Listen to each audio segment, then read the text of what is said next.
Florida startet mit dem Bau von dort, wo flüchten muss, mit Alligatoren und Monsterschlangen rechnen. Im Auftrag der Trump-Regierung baut der amerikanische Bundesstaat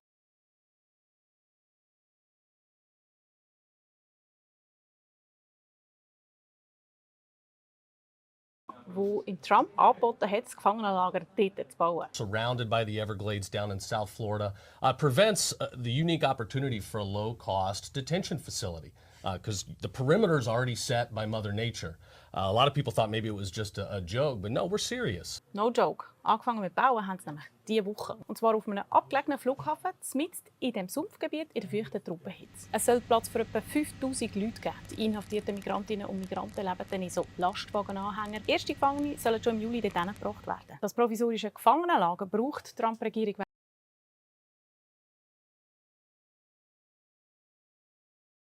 der gegen seine Einwanderungspolitik verstößt. Und weil viele Gefängnisse schon längst überlastet sind, müssen ganz schnell neu hin. Und der Alligator Alcatraz-Knast hat Leute, die dort wohnen, hässig gemacht. Das riesige Sumpfgebiet ist nämlich ein wichtiges ökologisches subtropisches Feuchtgebiet. Es ist zu einem grossen Teil geschützt und gilt sogar als UNESCO-Weltkulturerbe. We have expressed our concerns about this location for any kind of development. It is an area that we have invested as a nation billions of dollars for protecting our natural environment. Wenn dort jetzt wieder mehr los sei, dann schadet das der Umwelt. Aber eben nicht nur das. Ob in dieser Umgebung die Lebensbedingungen für die Gefangenen gut genug sind, das bezweifelt die Bürgermeisterin auch. Und auch Menschenrechts